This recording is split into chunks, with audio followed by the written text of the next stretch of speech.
look, so obviously we're going to wait a few years. But again, different teams want different things. So for Bukestad, I guess they're in win now mode, you would say. And then the 7th-round picks, obviously you can't use in win now mode. It's really the NBA and NFL are the only times you draft a player and they can play next season, right? Right. So obviously that's in the future, not win now mode. So look, Bukestad's worth the 7th-round pick. The future will tell. Yeah. Grant, what do you think about the trade? I mean, it's certainly interesting. I think one reason why Pittsburgh made his move is because Dick Bukestad's actually from Minneapolis. So I think that's half the reason why they made his trade. But also, 13 games, 2 points. I know he was injured, but he's got to perform better than that. At first, I was like, gee, a 7th-round pick. I feel like that's too little. I would see maybe like a 3rd or a 4th by 7th. And then taking a look at his production over the last couple of years, I'm like, yeah, it makes sense. I mean, only 26 points last year and 64 games, only 2 points this year and 13. Bukestad has definitely fell down statistically since leaving the Panthers. And, like I said, I thought at first I was like, oh, at least like a 3rd or 4th he'd probably be worth it. But yeah, looking over his stats now. Wow. Yeah. And especially that as well. I mean, he's drafted 19th overall with the Panthers. But now he's still 28. I think he can still produce pretty well. And honestly, it wouldn't be shocked that the reason, after they picked up Bukestad, I don't think that's also what didn't surprise me with the Eric Stahl trades, that they wanted to pick up Marcus Johansson. They kind of, pair a pretty decent 3rd line there. But, here's what I got to say. If the Wild want Nick Bukestad even earlier, why didn't they just make a trade for him in the Jason Zucker deal?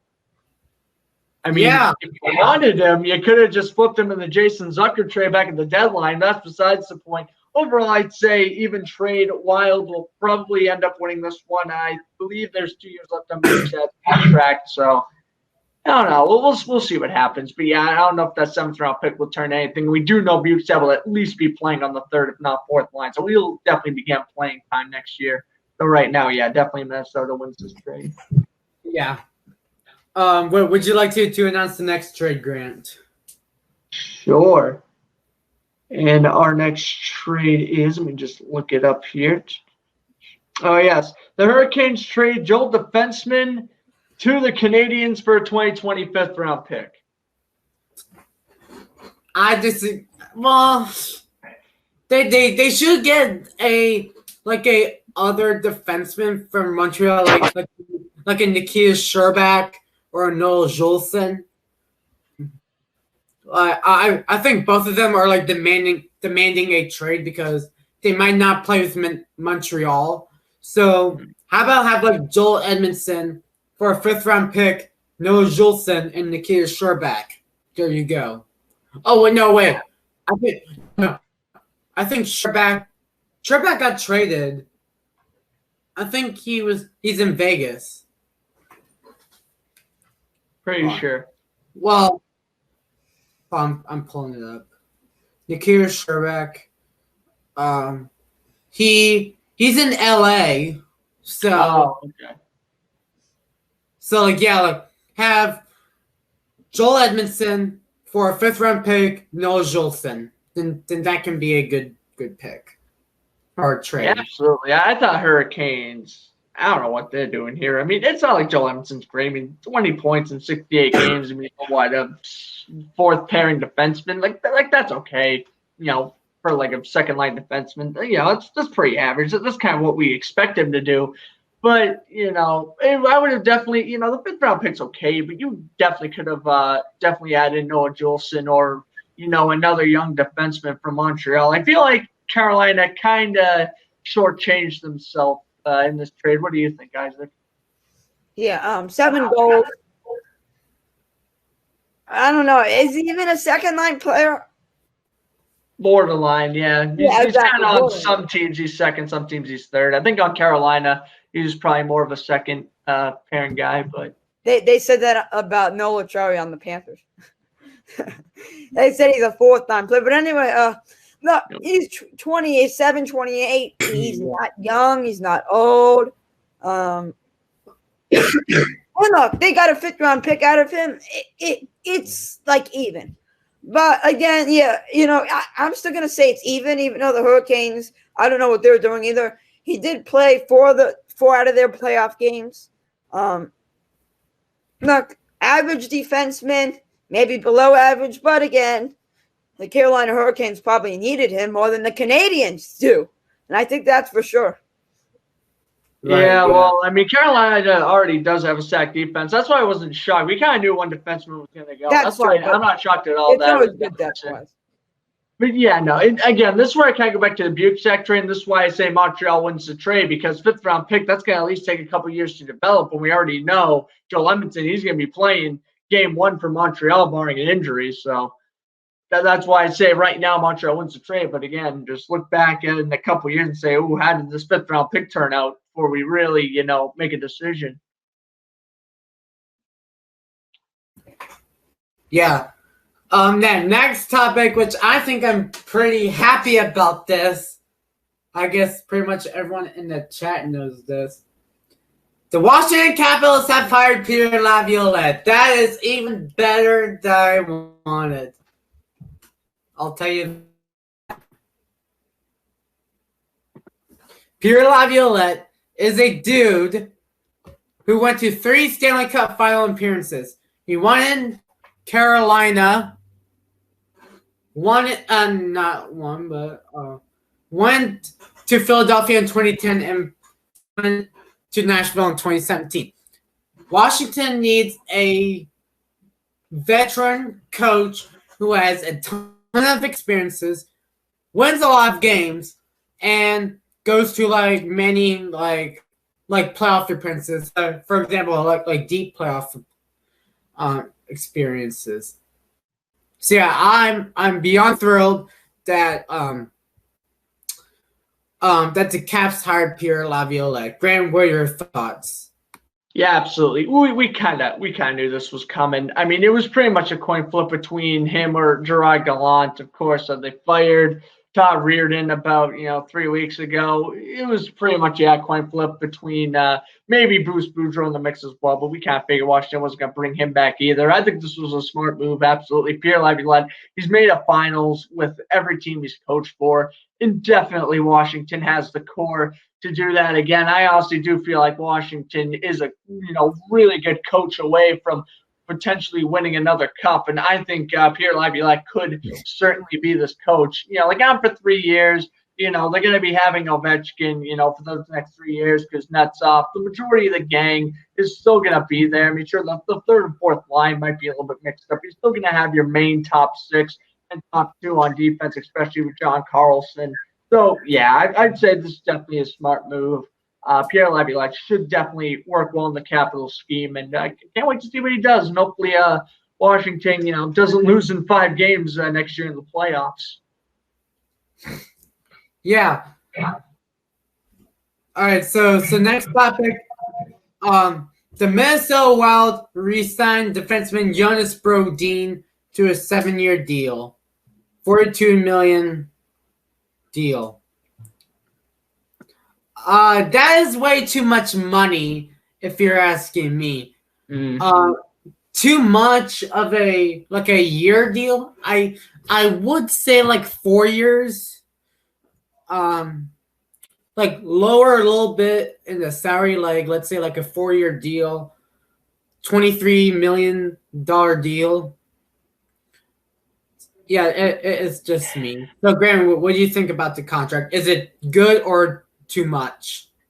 Too much. Even the 7-year, I'm not really bickering about. It's the $42 million. I think is way too much. And honestly, yeah, I kind of agree with both of your points there. I would probably say 3-4-year deal worth about $25 million or so. I think that's around what Jonas Brodin is, because Jonas Brodin is a great defenseman. Don't get me wrong, but I would have made this contract a couple years ago when he was just entering his prime. Now he's in the smack dab middle of his prime. The Wild, I mean, sure, they're getting Nick Bukestad, Mark Johansson, but those are more for the third line, maybe the second if someone gets injured. It's just the Wild are just not, really, they're at this point just desperately fighting for a wild card spot at this point. And it's just, I like, their desperation moves. They're trying to, keep the star players around, especially if they somehow are able to get rid of Ryan Suter. But I just think overall, yeah, it's going to be an overpayment. And I think we're going to take a look at this contract in about 3 or 4 years when statistics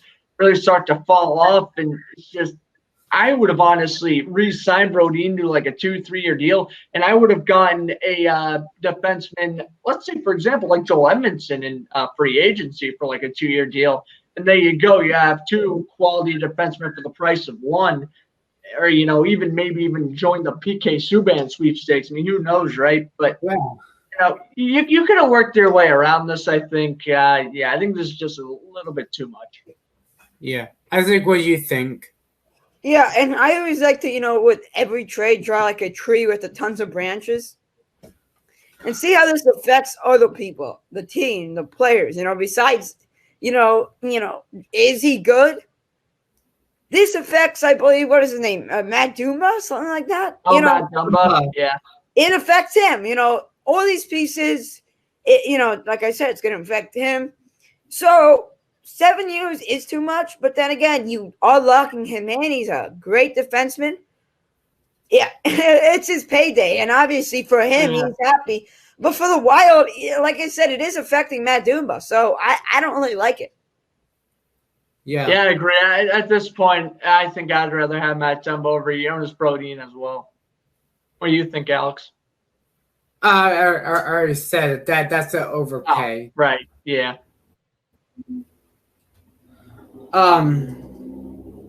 Let's see. So there's a contract rumor about Capitals captain Alex Ovechkin to a 3 to 5 year deal worth $9.5 to $10 million per year. So if you're the Caps general manager, would you sign to a 3 to 5 year deal with $9.5 or $10 million per year? Grant, would you like to start? Yes, and yes, definitely sign him to that money. It's pretty obvious that despite, Ovechkin keeps on getting older and older, he just keeps on producing, pretty well. And, he was also pretty much the only Capital actually about to show up in the playoffs as well, but that's besides the point. I think overall, this would be a very smart move, bringing him back. I mean, sure, he might slow down a little bit when he gets older, but I mean, at this pace, we could be talking about a top 3 goal scorer by the time his career's over if, he just keeps on racking up the numbers he's putting up. And, I think barring, shortened seasons and injuries, he might even make that mark. So, definitely resign him. I'd say 3 or 5 year deal. Why not cut the mill? I'd take him a 4-year deal worth around, $15 million, and there you go. You should have your guy for the next 4 years. And honestly, you get him locked up when Laviolette's the coach, and you still have a couple of deep playoff runs in you. So that's my opinion. Yeah, I mean, he's a proven captain, and I think it's one of these players where it doesn't matter what age. He means so much to the team. He's a captain. I think of Alexander Barkov. He's one of the younger NHL captains, right? He's the best player on the Panthers, but I don't always like the best players to be the captains. With Alex Ovechkin, okay, he's the best player, right? I mean, Carlson maybe could get better soon because obviously he's younger. But look, Ovechkin's the best. Plus, he's a leader. With Barkov, I don't necessarily know he's the leader. I think Keith Yandel is. But anyway, Barkov. But with the Capitals, I never said that, captains need to be paid the most. But anyway, look, he deserves it. It's one of these players. Age doesn't matter. How much money you should get. He means a lot. Yeah, definitely get that extension. Yeah. Pay him. I'm begging you, Brian McClellan. I'm looking at you with my 2 eyes. All right, let's not get creepy here. He's gonna break Gretzky's goal record. For sure. All right. Well, we've had conversations about that before. I don't know. Oh boy, I don't know. Ovechkin, like I said, I think he might be top 3. Well, I will say Gretzky or Howe, goals but and much more fashion. So can't decide. Yeah. All right, so we got another rumor: Chris Letang to Montreal or Washington. Not the Canadians. I don't like that. Hey Grant, do you think that Letang may go to Montreal or Washington? I honestly don't think he's going to either, but if I had to choose, it would probably be Washington, just because I simply think the Capitals will have the salary cap money to pay him, although he's not the defenseman he was, 2-3 years ago. So at this point, I don't even know why you'd want to pay him. The main thing with Chris Letang is, okay, I give him like a 1 or 2 year deal, but the problem is, what if he turns exactly into PK Subban when he joined the Devils? That's why I'm afraid Chris Letang, or let's say, for example, if Brent Burns was going to leave the Sharks, I just think he'd all of a sudden become that kind of old, not really, that speedy defenseman he once was. And, again, I think it'd only be for 1 or 2 year deal if either team was to pick him up. And, you'd be pretty much giving Letang first, second line minutes, and I just simply don't think, he'd really perform that well. So it's going to be interesting. Honestly, it wouldn't shock me, if he just stays in Pittsburgh. I know a lot of Penguin fans want to get rid of him, but honestly, it wouldn't shock me if he just stays in Pittsburgh. I think, what do you think? I think you already said it, yeah. Yeah, I mean, I can extend a tad bit. Look, I don't like him going to the Canadians. It's possible, but yeah, Capitals over Canadians, I would have more of a chance. Look, just because I don't like him going to the Canadians, that has nothing to do with my, passion for the Panthers. It's just the Canadians are not a good team. I don't want him going to that team. But just because I think they're a good team doesn't mean they're going to sign. Doesn't mean they're not going to sign him. But yeah, if it's between, like Grant said, the Capitals and the Canadians, I would go with the Capitals. And yeah, I mean, even if they sign Ovechkin to an extension, and like Alex says, pay him, they still have a cap room. Yeah. Next topic, rumors about TJ Brody signing with the New Jersey Devils. There's no rumors about the Panthers signing anyone. I'm just going to say that. There are rumors about, Panthers players who are free agents, so I'm not going to say they're Panthers players, but you know what I mean. There's no rumors about the Panthers getting anyone, and I don't mean anyone big. Yeah. True. Yeah. But TJ Brody going to New Jersey, I think on the Instagram post you said it was going to be for a 5-year deal, right? I think so. I think. Yeah. Okay. If I'm the Devils, would I get TJ Brody? Yes. For 5 years, absolutely not. I'd say 2 or 3 year deal. You get him, to try to boost up, that defense, and obviously to protect Mackenzie Blackwood a little bit better. Brody, he gets the job done when you ask him to do something, he will do it. But overall, he's kind of more of that stronger defenseman who he can produce points, but he's also going to be the person who's going to be delivering the big hits, and he'll be the one fighting if a bad injury happens. And I just simply don't think, I give him like a 5-year, like $20 million deal to do that, right? I'd say about like a 3-year deal worth about 15, 16 million would probably, like, at max is what I go. TJ Brody, if I'm not mistaken, I don't even think he's that young at this point. I don't even think he's that young. Yeah, no, he's 30, and he's currently making 3.9 as of 2016. 19 points in 64 games for a second pairing defenseman. I just don't think that's worth, that much, money. So I would say maybe he goes to the Devils. I wouldn't be shocked if he did, but I definitely say, 3 years at max. Yeah. Next, this is going to be an Isaac question. Mike Hoffman to the Montreal Canadiens. Oh, my God, the Canadians. My heart says the Panthers are going to re-sign him. Seriously. Reason one, there's no rumors that the Panthers are going after anyone. Which, there are rare situations where there's a rumor that says the Panthers will not re-sign Mike Hoffman in free agency. Usually every team has interest. Maybe not a lot. Maybe not as much interest as the Canadians do. But I honestly think Mike Hoffman would rather the Panthers than the Canadians. Again, remember when he came over to the Panthers, there was some problems, right? Yeah. He had no problems on the Panthers. No problems with teammates, with the coaches. And plus, he knows Quenneville, right, from the Blackhawks, right? Yeah. That's another reason. Yeah, I don't know if Hoffman's ever played on the Blackhawks. No, But you're right. He played with Ottawa. Yeah, right. He played with Ottawa, and then didn't he get traded to the Sharks? Ottawa, But then no, like sorry, immediately guys, I always traded to the confuse Panthers. Ottawa and the Senators are the two teams I confuse with all the time.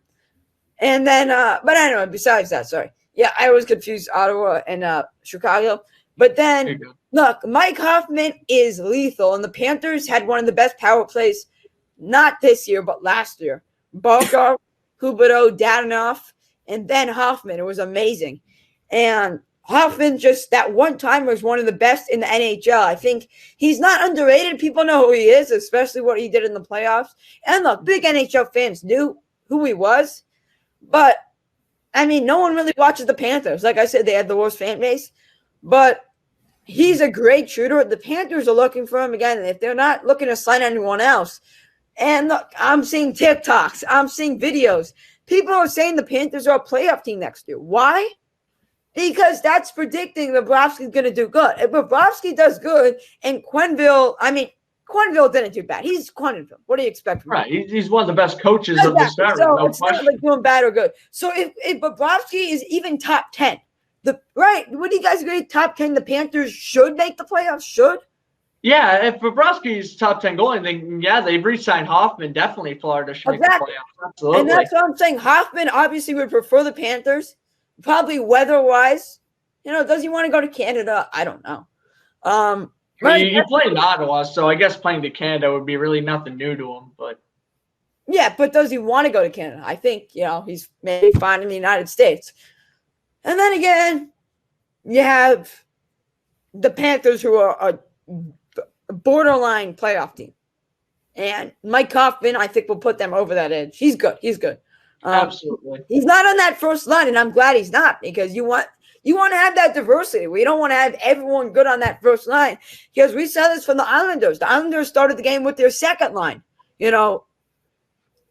Who said? I mean, that's what happens, right? You always start. The Knights were starting their games with their fourth lines for crying out loud. Yeah, it's not a rule where you have to start the first line. It just happens. So I'm saying Mike Hoffman is just with Barkov and Huberdeau on the power play, and they're just great together. So look, you're gonna re-sign them again. He has actually a pretty good friendship with them. Again, no problem. So I'd re-sign him, and it looks like some people think he will re-sign. I just don't think the others will. Eric Haula. Dadanoff's not a free agent, but I know Eric Haula is. So I don't think they're going to resign. Yeah, no, I agree, especially since Florida hasn't really in the, news to get anybody else big. I definitely say they're going to re-sign Hoffman to about a 4 or 5 year deal. I think that would be perfect for them. Yeah.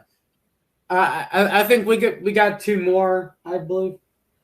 2020. We got a few more. Yeah. 2020. Dadanoff is a free agent. I don't think they're going to resign him. They are going to resign him. Yeah. 2020-21 NHL season starting after Christmas. No. Straight out no. Yeah, I agree. I have actually heard rumors that they're going to start as early as December 1st, and they might start it as late as December 26th. I agree. I think, if you really want to get a, a 50, 60 game season in, you're going to have to start it in wicked early December. I agree with you there. I think waiting after Christmas would just be a smidge too much of an off season, only by a couple weeks, but still, I think if you want to cram in as much games as you can before April, manage to get a 55, 60 game season, you're going to have to start early December, the latest. It's what the NHL wants. I feel like if they don't want it to be about 40 games, then they're going to start it really early. If they are fine with it being 40 games, they'll give players I'm not going to say normal offseason, but maybe a few weeks short. But again, do they want – I don't think you could fit in a full season anyway. But do you want, closer to the amount of games? Well, it depends. If the NHL wants that, well, you have to have a shorter offseason. Well, if they want, the regular amount of games, well, then, my bad. If they want around 40 games, well, then they have to have a short offseason. So I don't think the NHL is worrying about how big the offseason is. I think they're worrying more about, is it fine? This is the big question. Is it okay with them that it's not the full season. It's 40 games. Is it fine with them? And if it is, then they could have a longer offseason. Yeah. Next one, let's see. NHL awards. So they're gonna do the full NHL awards at the Stanley Cup final. The Calder, Ted Lindsay, Vezina, and the MVP, I believe. No, James Norris, and then MVP. I was hoping Bobrovsky would win the Vezina. Like I said, he was one of the favorites, top 3 favorite. Nope. Yeah, well, he ain't even gonna be in the conversation this year. Hey, he could have been based on. I mean, at the beginning of the year, yeah, but now. Yeah. I mean, let's be realistic. Going into this season, he had a way higher chance than Rask. Absolutely. Well, yeah, I could see that. Yeah. And look what happened. Flip. I mean, I would say like Bobrovsky would be like 3rd on that list, but Rask would still be like 4th or 5th. So not really like a large margin. They were both pretty much one of the front runners, but yeah, I see what you mean. Obviously, Vasilevsky is going to be up there for you. And Spencer Vasilevsky, Knight in about 5 Hellebuck. years. No, I can't say Spencer Knight in 5 years because Bobrovsky is going to be still there. Say Spencer Knight like 7. Is more accurate. Yeah. No, I don't even know because that's then like that's the first year without Bobrovsky. Who knows? I mean, Spencer Knight, I feel bad for him. He's probably going to be the backup goalie. But then I feel bad for the Panthers because they wasted that money. You hopefully get a good result and you can make the playoffs within the 7 years. And then when Spencer Knight comes on, you get 1 Stanley Cup trophy. There you go. Then it saves the money. Even if he's, bad, at least you get a trophy. And now they have look, they made it in 2016, but now it's the longest active playoff streak since they haven't made maybe the Eastern Conference Finals or something? Then 96 they made the finals, and they haven't even made it. I don't even think they've won a playoff series since. Yeah, they almost won that 2 overtime game, whatever. Oh, yeah. Yep, against Colorado. Yep. Yeah, no. I'm pretty sure they got swept too, right? I'm pretty sure. Yeah, but anyway. Yeah. John Van Bees Brusick, shout out to him. What a beast of a goaltender he was. He was good, though. Yeah. But anyway, on to the NHL awards. You want to recap them? Well, I'll just say the Pirates, and we'll just say it really quick. All right. Couturier, Selke. I was surprised that they picked Couturier to win the Selke. I thought it would be like O'Reilly or Bergeron. Yeah, Bergeron finished 2nd. Yeah. McKinnon for leaving. I knew it. Giordano, the Leadership Award. I don't care who wins that award. That's fine. Lou Lamoriello, GM of the year. I'm just gonna say this best GM of all time. Next year, Bill Zito. No. If the Panthers make it to the playoffs and Bobrovsky is a top 5 goalie, maybe. And you know what? I think what the Panthers trick is doing, and it has nothing to do. Bill Zito's coming from Columbus. He was the assistant GM. Somehow they want him to tie in with Bobrovsky. I don't know. They have a little trick in their sleeves. His connection with Bobrovsky, who knows? We'll wait and see. Yeah. I gotta be honest with you. I think Don Waddle, Hurricanes GM, I think he's gonna win probably GM of the year next year. What do you guys think? I think so, possibly. I mean, accurate, I guess. Will it happen? Who knows? I guess it really depends on how good Carolina does in the playoffs. But I gotta say, Lou Lamoriello, he's earned it, especially since the Islanders. No one expected them to make the Eastern Conference. If you're a good GM on a bad team. Yeah. You make him good. Look what happens. You bring guys like Matthew Barzal, and all of a sudden you're 2 wins away from making the finals. Who knows? Bill Belichick is the smartest coach. Yeah. Now, we can say you put him on a bad team, they can maybe make the playoffs. But let's say a team doesn't make the playoffs. He's still the best coach. You don't win coach of the year, but you're still the smartest coach. You're not the coach of the year because you're not the highlight of that season. So with one of these GMs, there's probably a GM that, this year, right? It's not that case because the GM of the year is probably the smartest GM of all time, like Alex said. But then let's say Bill Zito wins. It's just GM of the year because that specific season, but that doesn't mean he's the best. Not even close to the best. Exactly. And you know that they always like to switch it up and stuff too. So, and that's why it matters if you make the playoffs because absolutely it's based on that season. Because if you're a good GM, you're good every year. But GMs of the years, not saying that they're only good 1 year, but they'll really break out 1 year. I mean, Bill Belichick's consistent. The only reason he's in Coach of the Year talks this year is because there's no Brady. But moving on from the NFL, the NHL, that's an easy decision. Yeah. All right, I think we can do one more. Would Robin Leonard accept a 5-year, $25 million contract? He'll accept it, I think. Yeah, remember, this was a rumor. They were saying, oh, he's going to sign, but ultimately never fell through. And now, Knights out of the playoffs and 5 games. What do you do? Honestly, you re-sign Robin Leonard. I think that's without question. I think Fleury's the one you get rid of. The question is, do you re-sign for 5 years? Or would you re-sign for about 2 or 3? Me personally, I'd probably re-sign Robin Leonard for 3 years. I just don't want to overpay a guy who's really only had like 2 good seasons throughout his career. He's overall been a solid goalie, and I do think he, definitely after his playoff run deserves to be a starting goalie. But it's just I gotta see it back to back. I mean, like Robin Leonard was very consistent with the Senators, and then he went over to the Sabres, and then his trade value, kind of plummeted there. Vegas gave him a shot, and now he's doing good again. And I definitely think Vegas they should re-sign him. So. Yeah, I'd say 3 max 4-year deal. I think that'd be good for Leonard. And I think that'll pretty much be as long as their playoff window is going to last as well. Yeah. All right. I think that wraps up some topics. I believe. I can mention a couple quick things real quick.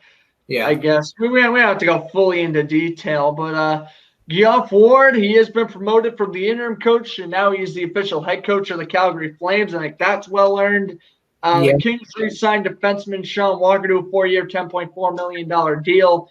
And I guess we can kind of talk about this for like a split second. Is Ben Bishop on the move after Antoine Khudobin's very good performance up there? I think he is. Yeah, I think he's done. He doesn't want to be backup goalie. He knows he's good. I know he's good. Look, I'll be honest. He may not be as good as, I keep on forgetting his name. Anyway, he's not as good as anymore. He's still a good goalie. I promise you, he wants to leave if he's the backup. And I want him to leave so he has a starting job. He can find many more teams with the starting job. Seriously. And I'm thinking like the Rangers would probably be a good fit. And maybe the Maple Leafs if they get rid of Frederick Anderson. Maybe Chicago if they get rid of Corey Crawford. I mean, there's places Bishop could definitely go. Goalie talks about the Florida Panthers. Yeah, Bobrovsky for 7 years and then Spencer Knight. No goalie rumors. No, Ben Bishop definitely shouldn't go to the Panthers. He shouldn't go back to the Lightning either. I don't know. Maybe Detroit if the Red Wings want to throw like way too much money at him. Who's the Capital goalie? If Holtby.